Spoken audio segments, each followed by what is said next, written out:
নমস্কার, আমি পম্পা। পম্পা কুকবুক চ্যানেলে সকলকে স্বাগত জানাই। আজকে ভীষণ হেলদি, টেস্টি এবং খুব পছন্দ হবে এমন একটা ঝটপট টিফিন রেসিপি শেয়ার করব বন্ধুরা। হাতের কাছে থাকা উপকরণ নিয়ে স্কুল অফিসের টিফিন হোক কিংবা সকালের জলখাবার, এমনকি ডিনারেও এই রেসিপিটা বানিয়ে নিতে পারবে। তাহলে চলো এই হেলদি টেস্টি টিফিনটা কিভাবে বানালাম সেটাই তোমাদের সঙ্গে ঝটপট শেয়ার করে ফেলি। একটা লাইক দিয়ে ভিডিওটা সম্পূর্ণ দেখার তোমাদের কাছে অনুরোধ রইল। সবার প্রথমেই এখানে আমি নিয়েছি একটা বড় মিক্সিং জার।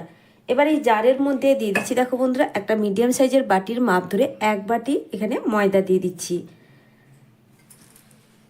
এরপর ওই বাটিরই হাফ বাটি এখানে লিকুইড দুধ দিচ্ছি। দুধটা কিন্তু আগে থেকে জাল দিয়ে একটু ঘন করা ছিল। দুধের বাটিটা ধুয়ে আমি কিন্তু দিয়ে দিচ্ছি হাফ বাটি জল।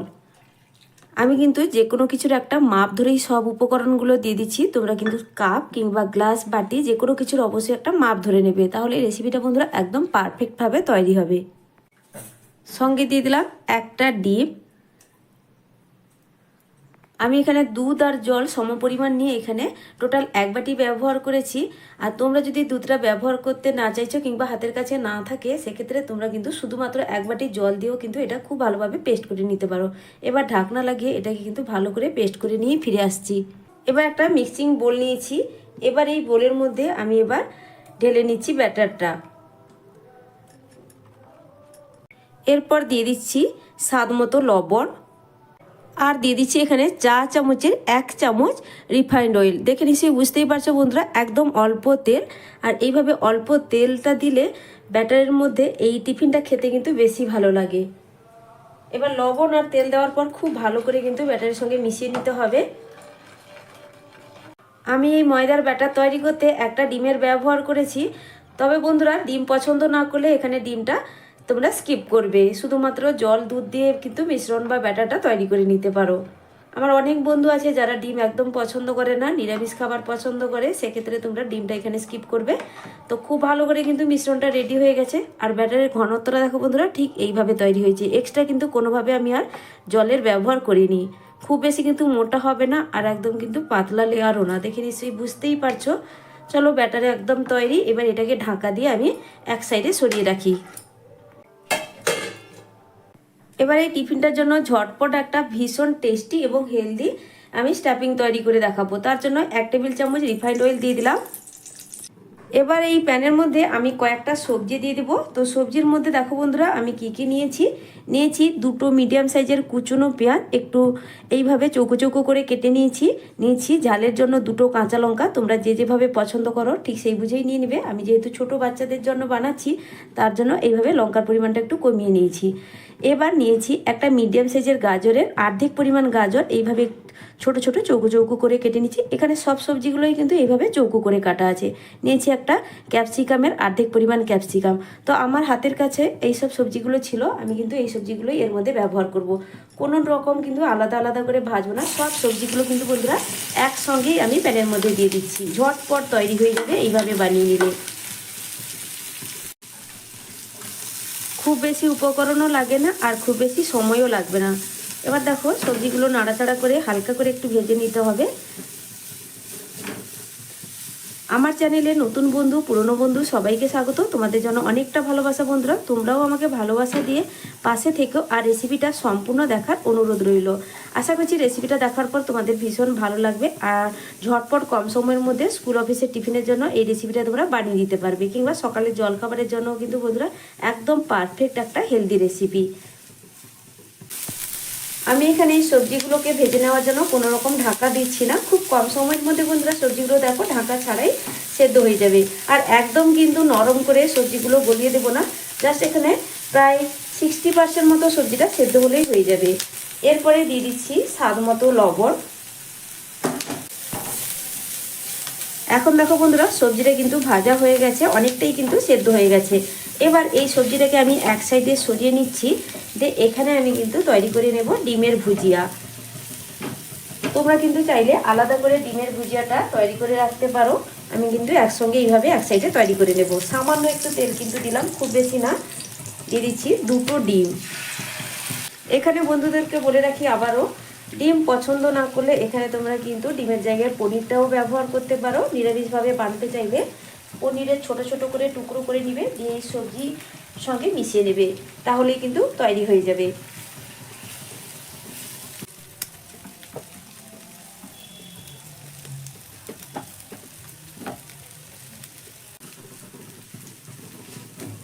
এখন ডিমের ভুজিয়া একদম তৈরি। সবজির সঙ্গে এবার নাড়াচাড়া করে সব কিছু ভালো করে মিশিয়ে নেব। তারপরে এখানে দিয়ে দিচ্ছি, দেখো বন্ধুরা, 1 টেবিল চামচ টমেটো সস। এই টমেটো সস সামান্য একটু দিলে এর টেস্ট কিন্তু অনেকটাই বেড়ে যায়।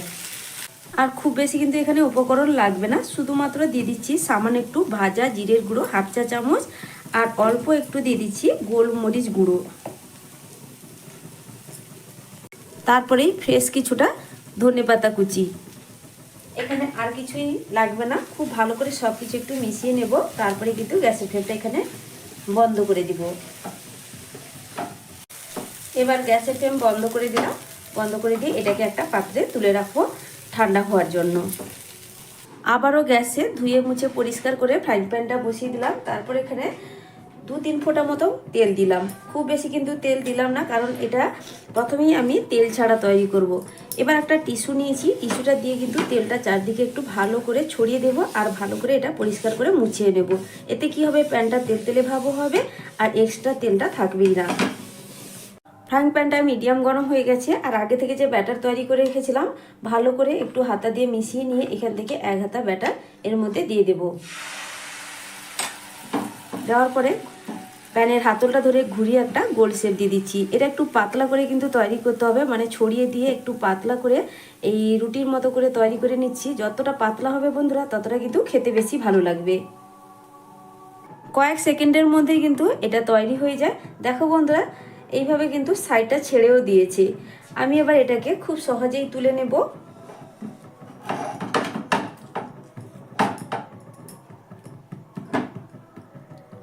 খুব সহজে কিন্তু হাতেও এটা উঠে আসবে। আর এটাকে কিন্তু উল্টো পিঠটা আমার ভেজে নেওয়ার প্রয়োজন নেই, কারণ এটাকে আমি পরে আবারও ভেজে নেব। তো এটাকে এইভাবেই তুলে নিচ্ছি, আর একইভাবে কিন্তু বাকি রুটিগুলোই তৈরি করে নেব। তারপরেই ফিরে আসছি বন্ধুরা। গ্যাসের ফ্লেমটা কিন্তু একদম লোতে রেখে তৈরি করবে, তাহলে কিন্তু খুব সুন্দরভাবে তৈরি হবে, কোনোভাবে কালার চেঞ্জ হবে না। একইভাবে সব রুটিগুলোই তৈরি করে নিয়েছি। এবার এটাকে কিন্তু আমি বানিয়ে নেব। তো কিভাবে বানাচ্ছি সেটাও তোমাদের দেখিয়ে দিচ্ছি। এবার এটাকে আমি এক সাইডে সরিয়ে রাখছি। আমি যে আগে থেকে সবজির পুরটা তৈরি করে রেখেছিলাম, এটা কিন্তু অনেকটাই, মানে পুরোটাই প্রায় ঠান্ডা হয়ে গেছে। সঙ্গে আমি কিছুটা দিয়ে দিচ্ছি কুচনো শসা। শসা আমাদের শরীরের জন্য ভীষণই হেলদি। তো এটা এবার শসাটা সবজির সঙ্গে ভালো করে মিশিয়ে নিতে হবে। শসা যেহেতু কাঁচা খাওয়া হয়, সবজির সঙ্গে কিন্তু ভেজে নেওয়ার কোনো প্রয়োজন নেই। আমি দেখো ভালো করে একটু মিশিয়ে নিচ্ছি। তোমরা এখানে সামান্য কাঁচা পেঁয়াজ ও কুচনো কাঁচা পেঁয়াজটাও এখানে মিশিয়ে নিতে পারো। কাঁচা পেঁয়াজ দিলেও কিন্তু খুব ভালো লাগে, তবে অনেকে কাঁচা পেঁয়াজ পছন্দ করে না। এবার দেখো খুব ভালো করে মেশানো হয়ে গেছে। ঝটপট তোমাদেরকে আমি এবার টিফিনগুলো বানিয়ে দেখিয়ে দেবো। তার আগে টিফিনগুলোকে কিন্তু আগে তৈরি করে নিতে হবে। একটা প্লেটের মধ্যে বানিয়ে রাখা একটা রুটি আমি এবার নিয়ে নিলাম। তারপরে দিয়ে দিচ্ছি এই যে সবজির স্যালাডটা তৈরি করে রেখেছিলাম, এটা কিন্তু এবার দিয়ে দিচ্ছি। একটু বেশি করেই দিয়ে দিলাম, খেতে কিন্তু ভালো লাগবে বেশি পরিমাণে দিলে। এরপরে দেখো বন্ধুরা, আমি কিন্তু এইভাবে ভাঁজ দিয়ে দিচ্ছি। প্রথমে এইভাবে এক সাইডে ভাঁজ দিলাম, তারপরে আবারও উল্টো সাইডে তার উপরে এইভাবে ভাঁজটা দিয়ে দিতে হবে। একদম সহজ কিন্তু বন্ধুরা, একবার দেখলে তোমরা কিন্তু খুব সহজেই বানিয়ে নিতে পারবে। এইভাবে 2 সাইড ভাঁজ দেওয়ার পর সামান্য একটু, দেখো বন্ধুরা, 1 চামচের 1 চামচ ময়দার অল্প একটু জল দিয়ে আমি এখানে একটা ব্যাটার তৈরি করে রেখেছিলাম। এটা কিন্তু উপর থেকে হালকা করে একটু লাগিয়ে দিচ্ছি। এইভাবে একটু লাগিয়ে দিলে কোনোভাবে কিন্তু ভাজার সময় আর খুলে যাবে না। খুব বেশি না, একদম আলতোভাবে হালকা করে লাগিয়ে দিলাম। তারপরে দেখো এটাকে একটা চৌকো শেপ করে ভাঁজ দিয়ে দিচ্ছি উপর নিচ। তো দেখো বন্ধুরা, একটা কিন্তু খুব সুন্দরভাবে তৈরি হয়ে গেল। পুরো পকেটের মতো করে কিন্তু এটা তৈরি হয়েছে।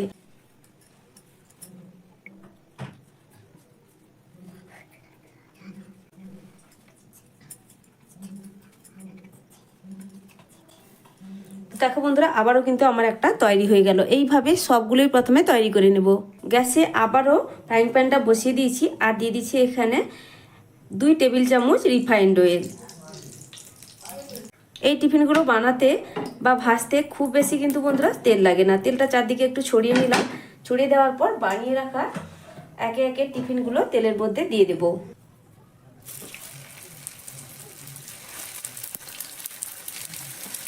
খুব বেশিক্ষণ কিন্তু ভাজতে সময় লাগে না। এক সাইড ভাজা হয়ে গেছে, আমি এবার টিফিনগুলোকে একদম আলতোভাবে হালকা হাতে কিন্তু এটা উল্টে দিলাম। সবগুলোকেই একইভাবে উল্টে দেব। উল্টে পাল্টে একটু লালচে করে ভেজে নিলে এটা দেখতেও যেমন সুন্দর হবে আর উপরের দিকটা একটু মুচমুচে হবে। দেখো বন্ধুরা, দুই পিঠই কিন্তু আমার ভাজা হয়ে গেছে আর খুব সুন্দর একটা কিন্তু কালার হয়ে গেছে।